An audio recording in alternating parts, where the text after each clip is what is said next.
Hi, I'm Mara Webster within Creative Company, and thank you so much for tuning in to one of our talks today. I'm so excited today to be joined by some of the wonderful cast members behind the Hulu series Wu Tang and American Saga.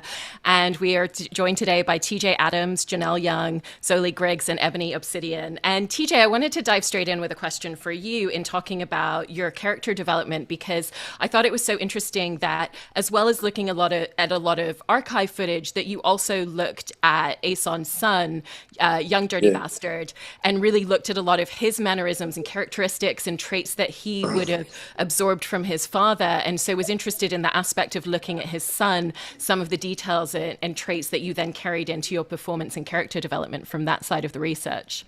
yeah.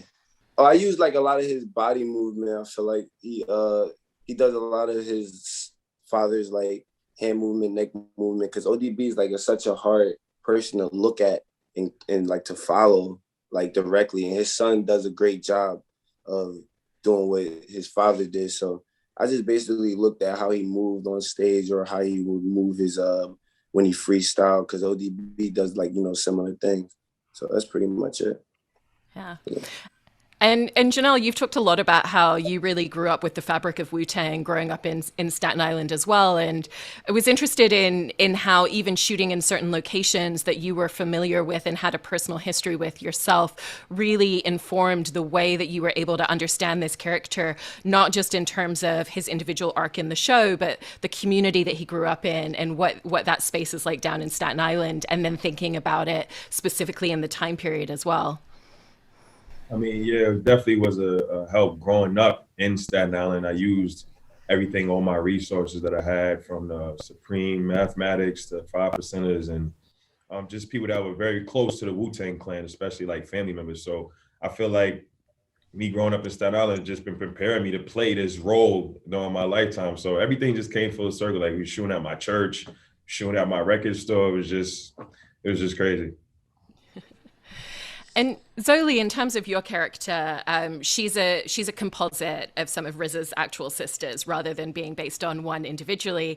And one of the things that I really love about the way that you've shaped her as a character is you've pulled in these different aspects that it sounds like each of his siblings carry differently, in that there's a real toughness to her. She's someone who's incredibly strong for her family. She's a real matriarchal character. And at the same time, there's also a real softness to her in the way that she connects with people, and that emotional intimacy that she's able to connect with as well. And I thought that those two juxtaposing sides coming in together in the same character was such an interesting complexity. And so I was interested in how you landed on that specific dynamic for her.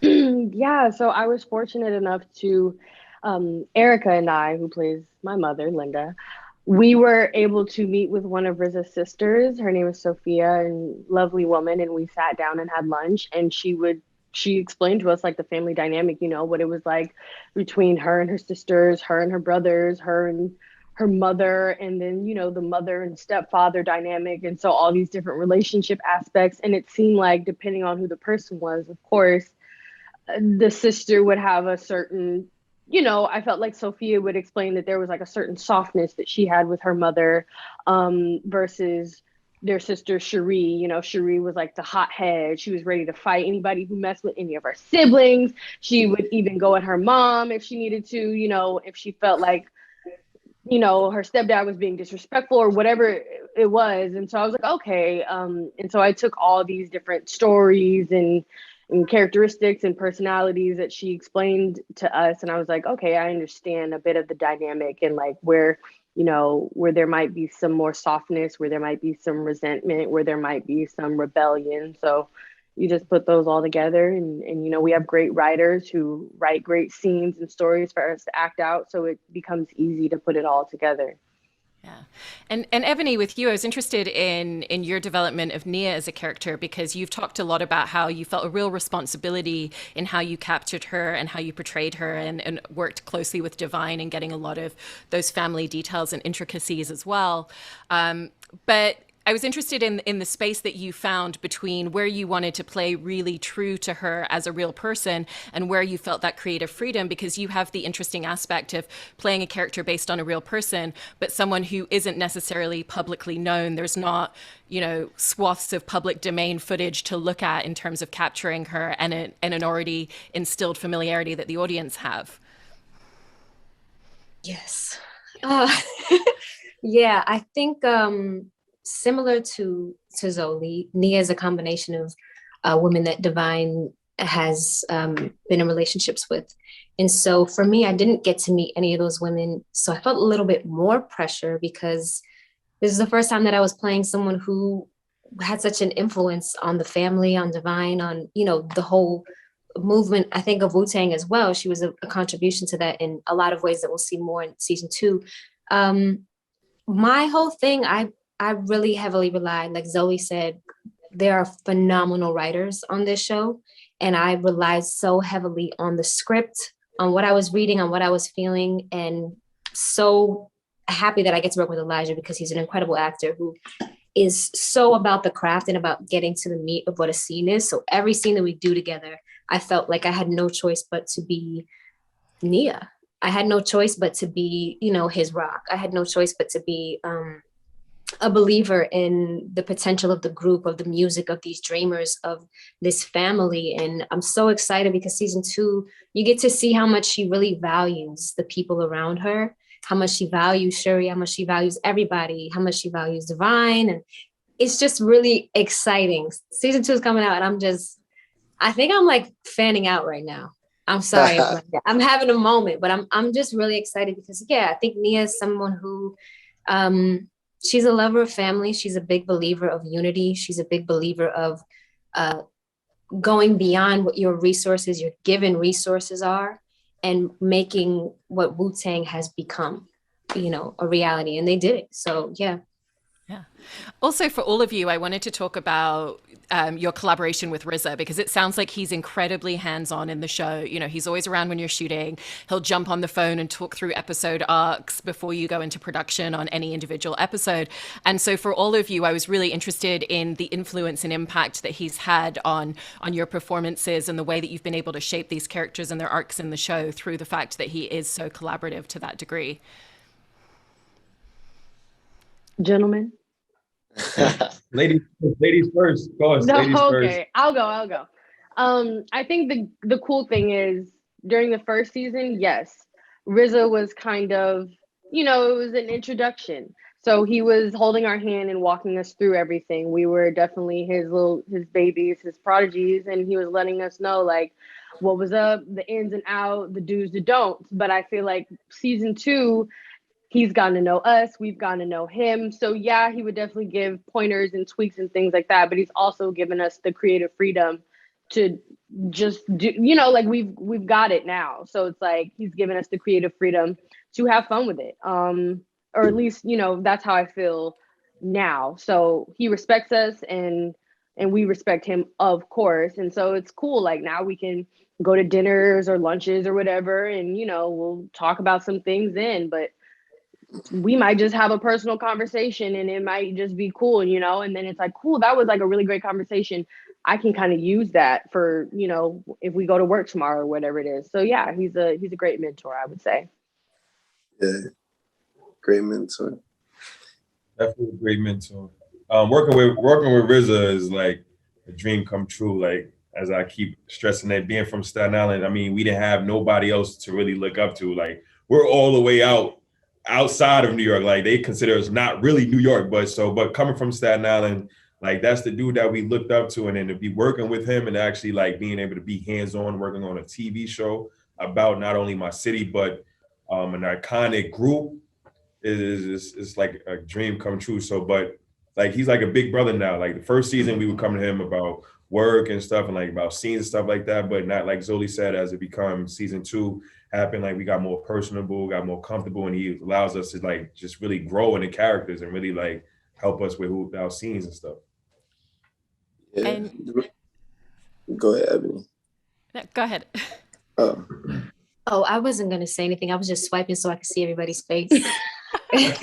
I mean, but no, I mean to add, now that you put me on the spot, T,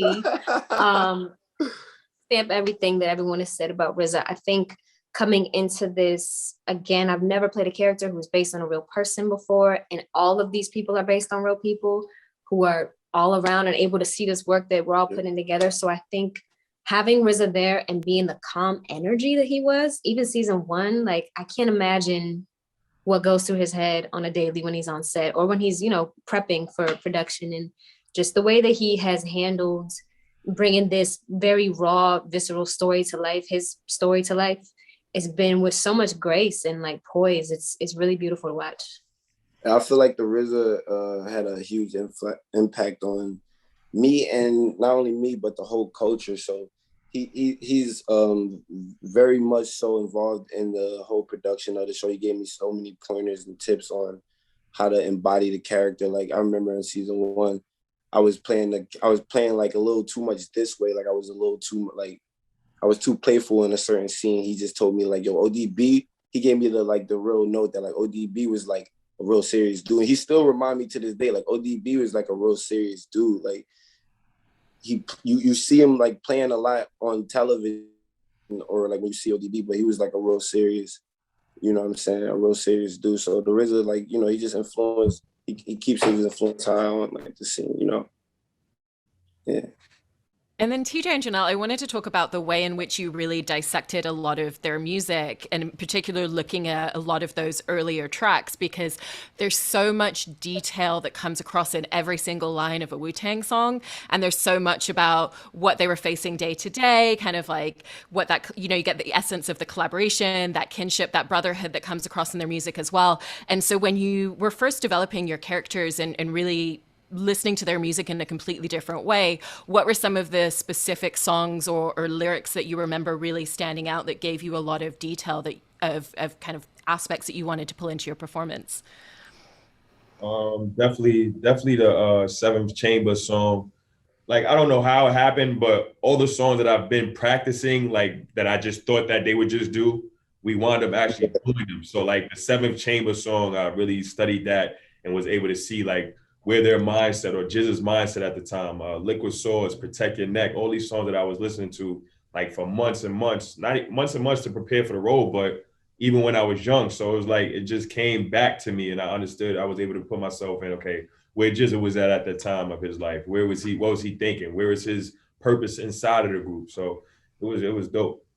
Yeah, I also feel like, the 36 Chambers, like Protect Your Neck is one of the songs that stand out to me because they were in like a certain space in their life and, they were trying to become something that we all know them today. So I kind of draw from that into like my performance. Like that song specifically, Protect Your Neck, inspires me, to deliver a certain grit to my performance when I'm doing Wu Tang, because they came with that grit and that griminess, and I gotta come with that rawness for them. So, yeah. Yeah. And then on a similar track, Ebony, I've heard you mention that listening to their music was also really, really useful in your character development. Even though you're not playing one of the band members, that for that same reason, it gave you a lot of the detail of the day to day. And so for you and Zolee both, I was interested in what some of the spaces of their music were that were really useful for you as well.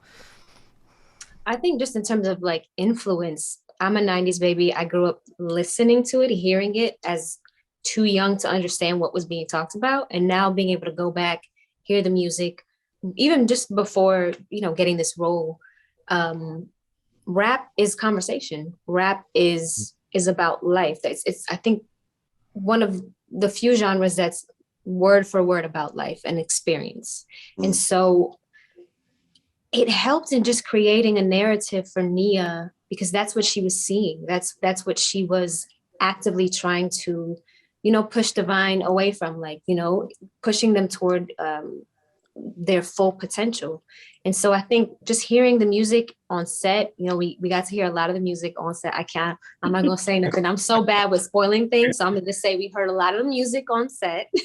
And so being able to hear that and be a fan as Nia of the music of the group and also have a personal attachment was just, it was insane. It was so helpful just in sitting in the spirit of who Nia is. So I think the cool thing for me as a music head is just like, personally, I love to see how they were able to recreate, a lot of how the music was made, which made me feel like, dang, we get some insight on what it was like back in the 90s. Like, that's crazy. But as Cherie, as a character, I think the beautiful thing is that instead of Dennis being out in the streets and risking his life, she's like, put that all, like Ebony was saying, put all those stories and all those experiences, write it down on the paper, you know, put it into something constructive and positive, and something that could change not just your life, but our lives.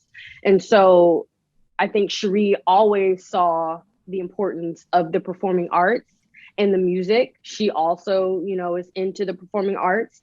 And so that was something that she wanted her to encourage her man to do, because I feel like also maybe it wasn't seen for men to, like, you know, pursue the arts back then. It's like, get you a job, support your family. That music nonsense is just that nonsense. But I think as her and Dennis being young people, it's like, no, I see the importance of this. So you should strive for that. You should go for that. And it can change your life. You know, that was back in the 90s was when we were seeing the rise of rappers and R&B. You know, we were like, this is actually not just like creative and beautiful and fun. This is lucrative and making money and changing people's lives. So it was, you know, it's important. It's a dichotomy, like, you know, art is a way of expression, but also it can change your life and get you out of that nitty gritty that they were always talking about. So yeah, it's been great to tell their story and see it in real life unfold. And then TJ and Johnell, I feel like it would be remiss not to talk about the way in which you've developed your voices musically as these artists, because I think every single person on the show does such an amazing job in terms of the cadence, what's the register, what's that specific delivery and beat that each person has as an individual performer. And so but for both of you, what was that journey of really, really studying the minutiae of listening to every single sound, even down to the register of their voices as they perform, and really finding that for your performance? I had to really look at everything I could really find on ODB. And it's not too much you can really, he don't have a lot of interviews when he like really talking. Like he don't really have a lot of interviews. He probably have like 5 to 6 out here. But I had to really study that. I had to study like all his songs. And I was trying so hard to get his voice, because that's so important, I feel like, to put the stamp on the character. I was trying so hard. But I swear, like the voice didn't come together. Like I booked the role and everything. The voice ain't come together until I put the grills in. And I'm like, oh man, you want to take my whole, oh, that's crazy. You want to take my whole press answer. Even to the day, bro, you crazy, man. Even to the day, I can't just like, you know, go ODB voice. Like I can't just go rap a ODB lyric, because it's not going to feel as genuine, because I don't know, the grills, when I put the grills in, the whole character come together. That's just how it is. Dude, you can't do a for us, TJ. You can't do one for us. It don't sound, I'm gonna look crazy. It's not gonna sound right. You're gonna be like, that's a fact. It'll be a good laugh. It'll be a good laugh. I know. That's a fact. That's a fact, because I ain't gonna lie. I'm not gonna lie. I done studied Jizz's songs for like 3 months straight, try to do the voice, the cadence. It didn't get right until I really got on set and put that little gold tooth in, the way he really rap like I rap. Every other just Johnell Young. But when I put that tooth in, it was like, oh no, full Jesus speed. Low key, that probably was the universe, like, because Wu Tang so like in tune. That probably was the universe, because I like the voices really like that make a difference. I feel like when you creating a character, at least for me, that really made a difference with ODB. And for the two of you as well, do you feel like in essence you almost now going into season 2 and starting to see them more as on-stage performers in the show, that there's almost this opportunity to develop 2 different versions of them as characters, where we've really gotten to know who they are in the day-to-day, who they are with their family, who they are within this brotherhood of the band. And now we're also getting to see the public persona starting to develop and starting to form on stage with them as well. And we even see, you know, little snippets of that in the recording booth as well. So how has that really expanded the way that you're both able to approach these characters?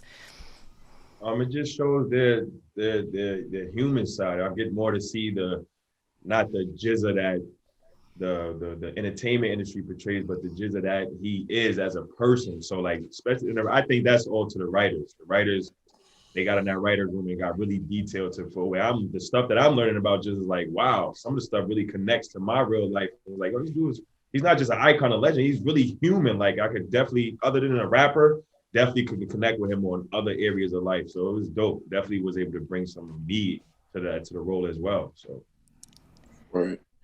I feel like in season 1 they didn't really get too much deep into ODB character. So I feel like in season 2 they dive into that way more. So we get to see the development of the character, like what ODB goes through when he's not with the RZA or the Jizza. You know what I'm saying? When he's not making music, or like when he's not involved with them, we get to see what he really goes through. So I feel like in season 2 I'm like most excited for that, to see like, you know, the depths of characters, because in season 1 we didn't dive into a lot of people like different lives. So I'm excited to see the character development between the two. Yeah. And jumping back to you, Zolee and Ebony, you know, you're both talking about how you're playing these women who really had a vision themselves as well for their partners, and saw a lot of opportunity within the music industry. But what's so refreshing about the portrayal of these characters is they're not just written there as a side character, as a vehicle for the other characters on screen. They are fully formed versions of themselves, and they have these really rich worlds and visions as well. And so was there a lot of consciousness from the creative team, from you both as well, in wanting to make sure that these were women that had full value, full strength of themselves, and that that's actually the reason that they're able to be such a great support system to their partners?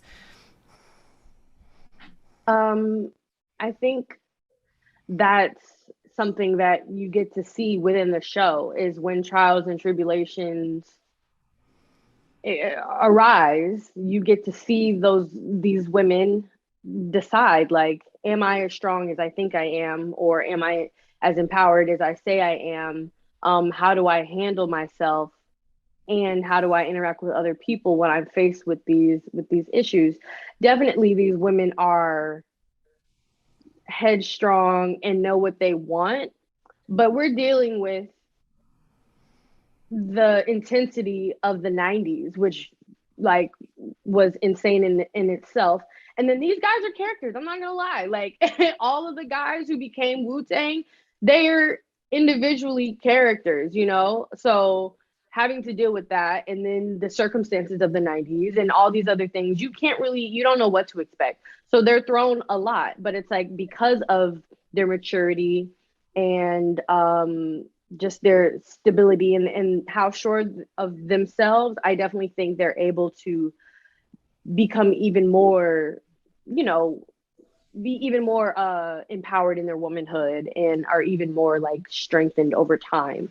So you'll definitely get to see that character arc of the women in the season 2 even more. And I'm very happy that we have Ebony back on board this season, and we see her character Nia develop more, and we have a couple other women come in as well. So you'll definitely get to see their stories be told as well. So yeah.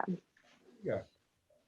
Yes, I agree wholeheartedly. I think the really interesting thing about these women is that they're so young, and they have this insight or this gut feeling or this desire to even not only be whole in and of themselves, but to have the ability to push other people, whether it's men or women, is something that there's something wise about that. There's just something wise about that. I think for them to be in their late teens, you know, going into early 20s is commendable. Both of these young women. So much of Nia's character, especially season 1, is based in her hard nose and her bottom lines, and what she is willing to accept or what she's willing to support.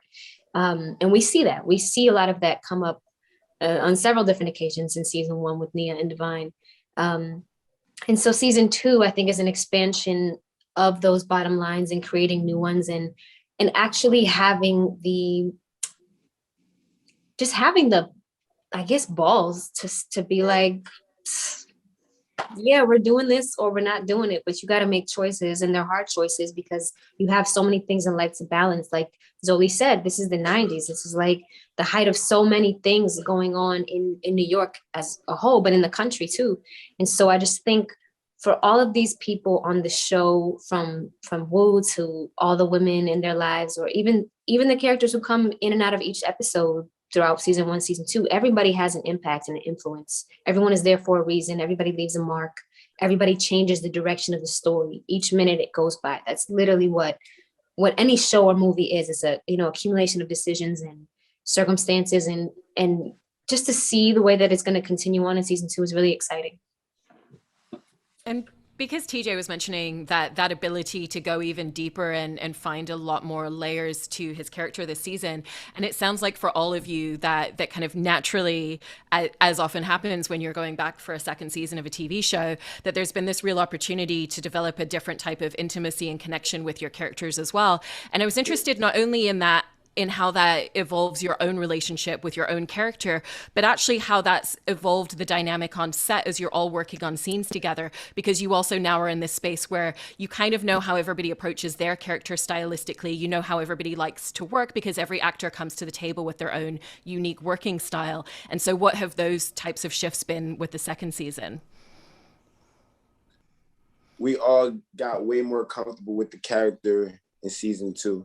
Season 1, we were all like just trying out, you know, how this felt because we're playing actual people who live. So it's a little more pressure on us delivering, you know what I'm saying? Because, you know, it's a little more pressure delivering the exact performance playing real people. So season 2, everybody's more comfortable. I know how Johnell's going to approach the situation. So we can have more fun in the character because I know how he's gonna come, and he know how I'm gonna come, so we can enjoy the role a little more and have like genuine laughs inside of the character while we're playing it. So, yeah.